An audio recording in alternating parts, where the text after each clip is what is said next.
Hello guys, welcome to Mark Shrimp Tanks. I hope you're having an awesome day. Today we're going to be talking about nettles, stinging nettles in particular. This is the European stinging nettle specifically, right? And nettles are an awesome food, right? They contain so much awesome things for your shrimp to eat, right? The nutritional value is off the scale kind of thing with nettles. There's lots of upside to a teeny bit of a downside. The downside is like very minimal, and that is that it stings your hands when you collect it. And that's because it contains a thing called formic acid. Let me see, did I say that correct? Formic acid, yes. Right, it contains formic acid, so when it stings your hands or your feet or your legs or whatever, and you feel that stinging, that's what it is, formic acid.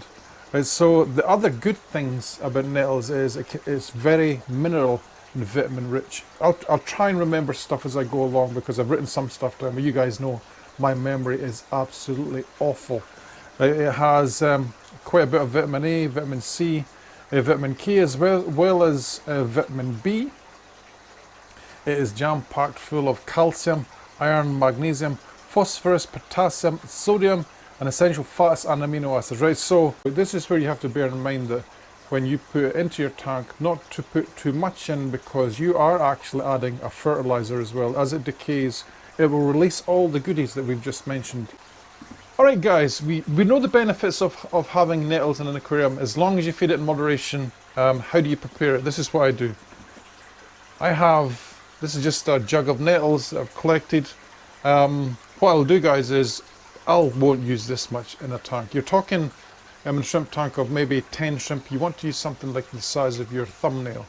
I know everyone's thumbnails are different sizes, but you can see mine, right? So that's about the size that you want for your shrimp tanks. If you have snails in the tank, they will also eat this, but they often will wait until the stinging part of it's away before they go near it, right? So you can add a little bit more if you want, right? So what we're going to do today is, I'll use like a quarter of this just to eyeball it roughly for today's video. And then I'll fill up probably 3/4 with hot boiling water, and then I'll stick this whole thing in the microwave for 2 minutes. Guys, I've done this for years, and this seems to be the best way for me to see if it's ready for the shrimp or not, right? Because you can tell, you can often tell when you put this in the water. If the shrimp don't go on it and start destroying it immediately, you haven't blanched it enough. That's what we do in the microwave. We're just going to kind of cook it a teeny bit, but not to the point where it falls apart. Right, so I'll do that off camera because it's kind of mundane and boring, and I'll be back in a second, then you will see me adding it to the tanks, okay? One momento guys. Alright guys, here we have our little solution. If you want to, you can keep the water, as I said, you can use it as a fertilizer. I'm not going to though. Use a strainer like this, get over a sink and pour your mixture in. Because this is very hot. Get rid of your little thing. I like to rinse mine in cold water for about 30 seconds before I handle it, because it is very hot guys, as I've just said. Just let it rinse in the water. Hopefully this will be enough that we're able to handle it, so you guys can see what we do with it. Right now I've just plopped cutting board up here. We'll be able to process it, I think. Right, so bear in mind guys that when I said use a thumbnail size piece in tanks with no big snails, all of my tanks do have big snails, all of them. Even the soft water ones have quite a lot of Malaysian trumpet snails and stuff, right? So that is the beauty of having snails in the tank. You're able to feed your shrimp just a teeny bit more. It's the goal, isn't it? Right, so that's nice and cold now. Get that, a big mass of food. Big mass of free food from the garden, fresh as well. And we're just going to pick this apart. I was going to cut it, but I think we can just eyeball it like this, I think. Right, so I want to try and get the biggest parts for the big tanks. And now there's different ways that you can put this into the tank as well. If you want to just throw it in, that's fine.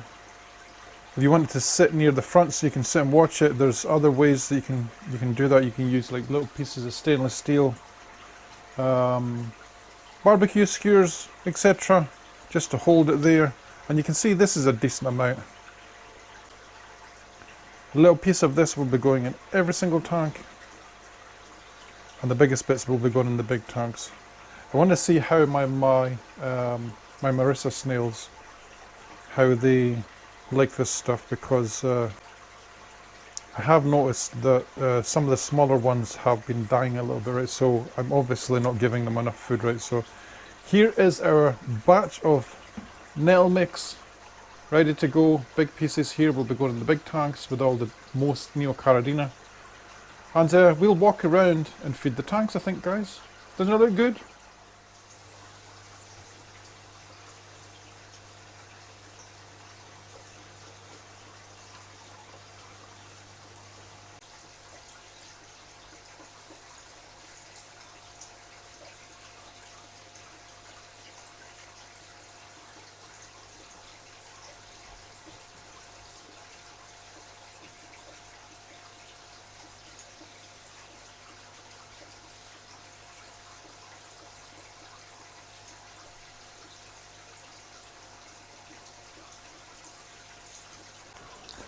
Alright guys, so we have some food in all of my tanks. Before we go on to the macro footage of me showing you them all devouring it, it's worth noting that I still have quite a bit left here. And this is the thing that I love about nettles as well, is that you can just grab a bag like this, fill it up. It still does sting your hand, and it is stinging me as we speak. Stick it in a bag like this. Stick it in a bag like this. And stick it in the freezer, right? Once it's been in the freezer, you probably don't need to do the thing with the boiling water, but I just like to do it when it's fresh. I do the same thing with mulberry leaves as well, where I just use them straight out of the freezer now, because they break down quite fast. The freezing process, I believe, breaks down the cell walls, blah, blah, blah, blah, right? So you get the gist. Right, so if you've enjoyed today's video, then please do subscribe and like. Remember and hit that bell notification if you want to see every single video live stream I ever make. And guys, have an awesome day, stay safe, enjoy the rest of the video, and I'll catch you in the next one. Happy shrimp game, guys.